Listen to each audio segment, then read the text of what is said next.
आजकल जिससे बात करिए वो यही कहता है कि पेट्रोल और डीजल गाड़ियों को छोड़ करके हमें इलेक्ट्रिक गाड़ी की तरफ जाना चाहिए, जिससे पॉल्यूशन कम होगा और अरब कंट्रीज के ऊपर हमारी पेट्रोल डीजल को लेकर के जो डिपेंडेंसी है वो भी खत्म हो जाएगी। लेकिन असलियत यह है कि हम एक प्रॉब्लम से निकल करके दूसरी एक और गहरी प्रॉब्लम में फंसते हुए चले जा रहे हैं। पहले हम अरब कंट्रीज के ऊपर ऑयल के लिए निर्भर थे, लेकिन अब वही निर्भरता हमारी अरब कंट्रीज से हट करके चीन के ऊपर निर्भर होते हुए चली जा रही है, क्योंकि वहां से हमें मिलता है रेयर अर्थ मिनरल्स। आज के समय में अगर कोई अपनी डिपेंडेंसी को इलेक्ट्रिक कार के ऊपर शिफ्ट कर रहा है तो डिपेंडेंट है रेयर अर्थ मिनरल्स के ऊपर, और दुनिया का 90% ये जो रेयर अर्थ मिनरल है वो चाइना कंट्रोल करता है। आप सबसे पहले ये समझते हैं कि रेयर अर्थ मिनरल्स होते क्या हैं। अब रेयर अर्थ मिनरल्स नाम सुनकर लगता है कि कोई स्पेस से आया हो स्पेशल मटेरियल है, लेकिन ऐसा नहीं है। ये भी हमारे जमीन के अंदर से ही निकलते हैं, जैसे कोयला वगैरह निकाला जाता है। समस्या इनकी माइनिंग में नहीं है, ये भी आसानी से निकल जाते हैं। समस्या है इनको रिफाइन करना। अगर इसको एक एग्जांपल से समझा जाए तो जैसे बाजार में आलू तो हर जगह उपलब्ध है, लेकिन समोसा बनाने के लिए कढ़ाई, ऑयल, खास मसाला जो भी है वो सिर्फ और सिर्फ एक ही जगह से मिलता है, वो है चीन। चाहे आलू आप कितना भी ले ले, लेकिन समोसा नहीं बना सकते हैं। ठीक उसी तरीके से इलेक्ट्रिक कार की motor, wind turbine, solar panel, smartphone या फिर डिफेंस इक्विपमेंट्स जो हैं, इन सब में लगने वाले powerful magnets rare earth minerals से ही बनते हैं। दुनिया का लगभग 70% माइनिंग और 90% से ज्यादा रिफाइनिंग और प्रोसेसिंग का काम चीन अकेले करता है। चीन दुनिया का सबसे बड़ा सप्लायर है और वो इस ताकत को अपने जियोपॉलिटिकल वेपन की तरह इस्तेमाल करता है। इसका मतलब ये है कि आज पूरी की पूरी दुनिया चीन के ऊपर डिपेंडेंट है अगर वो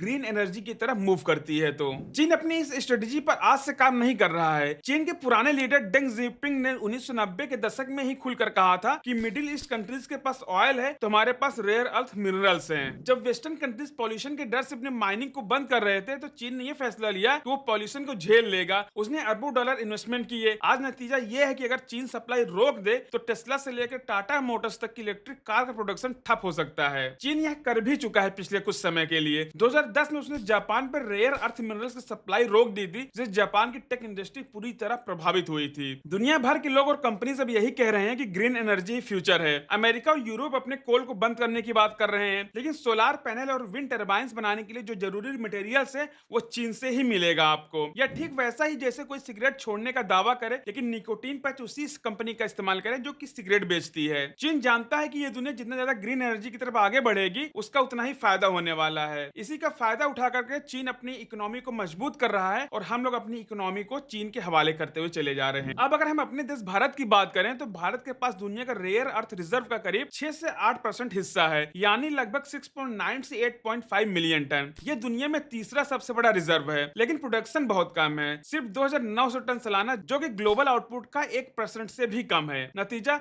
हम 80 से 93% रेयर अर्थ मैग्नेट्स चीन से इंपोर्ट करते हैं। फाइनेंशियल ईयर 2024 से 25 में भारत ने लगभग 54,000 से 57,000 ton rare earth magnets import किए थे, जिसमें से 93% चीन से आए थे। इंपोर्ट वैल्यू करीब 1600 से 1700 करोड़ रुपए के आसपास थी। 2025 में चीन ने जब एक्सपोर्ट रिस्ट्रिक्शंस लगाए थे विशेष रूप से रेयर अर्थ मैग्नेट्स पर, तब एंड यूजर सर्टिफिकेशन और स्पेशल लाइसेंसेस की जरूरत पड़ गई थी। तो भारत ईवी और ऑटो इंडस्ट्री पर सीधा इसका असर पड़ा था। बजाज ऑटो जैसी कंपनीज ने अपना ईवी प्रोडक्शन टारगेट आधा कर दिया था। मारुति सुजुकी ने भी अपने ईवी टारा ईवी के प्रोडक्शन प्लान को घटाया था। कई कंपनियों के स्टॉक सिर्फ और सिर्फ 2 से 3 हफ्ते तक ही चल पाए थे। अभी भारत के लिए इतना ज्यादा डेंजरस क्यों है? पहला, इकोनॉमिक रिस्क। ईवी प्रोडक्शन रुकने या महंगा होने से हजारों करोड़ रुपए का नुकसान हो सकता है, और जो हमारा मिशन है 2030 तक का, वो भी यहाँ पे खतरे में पड़ सकता है। दूसरा है स्ट्रेटेजिक वनरेबिलिटी। हम चाइना प्लस वन स्ट्रेटेजी में मैन्युफैक्चरिंग हब बनना चाहते हैं, लेकिन चीन एक बटन दबाकर हमारी पूरी सप्लाई चेन को ठप कर सकता है। तीसरा है ट्रेड डिफिसिट। चीन के साथ हमारा ट्रेड डिफिसिट पहले से ही बहुत बड़ा है। रेयर अर्थ इंपोर्ट इसे और बढ़ा रहे हैं। चौथा है आत्मनिर्भर भारत पर असर। Make in India, fame scheme, renewable energies target,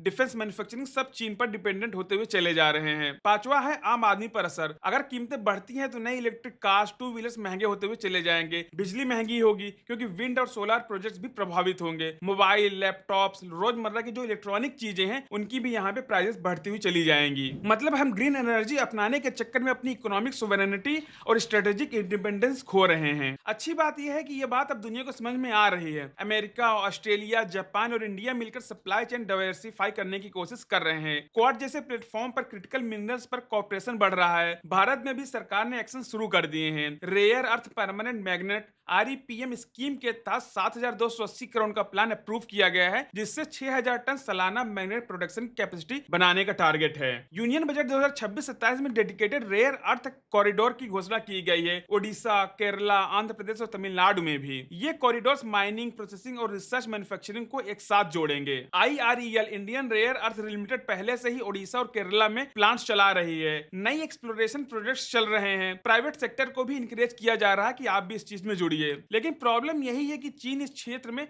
25 से 30 साल से लगा हुआ है, जिससे वो आगे है। उसके पास advance technology, low cost processing और पूरा का पूरा इकोसिस्टम पहले से ही तैयार है। भारत अगर पूरी ताकत भी लगाए तो चीन के बराबर पहुंचने में 10 से 15 साल और लग सकते हैं। इस दौरान चीन जानबूझ के प्राइसेस कम रखता है ताकि नई कंपनियां मार्केट में टिक न पाएं और बर्बाद हो जाएं। ग्रीन ट्रांजिशन सिर्फ और सिर्फ इन्वायरमेंट बचाने, इलेक्ट्रिक कार खरीदने की बात नहीं है। ये एक बड़ी इकोनॉमिक वॉर और स्ट्रेटेजिक बैटल है। चीन का यह इनविजिबल कंट्रोल तब तक रहेगा जब तक हम अपनी खुद की mining, refining technology, complete value chain विकसित नहीं कर लेते हैं। आपकी इस बारे में क्या राय है? अपनी राय कमेंट में जरूर बताइएगा। अगर आपको ये वीडियो पसंद आया है तो लाइक बटन दबा दीजिए और अपने दोस्तों के साथ शेयर और चैनल को सब्सक्राइब जरूर कर दीजिएगा ताकि आपको ऐसी वीडियोस और मिलते रहें। Thank you. जय हिंद।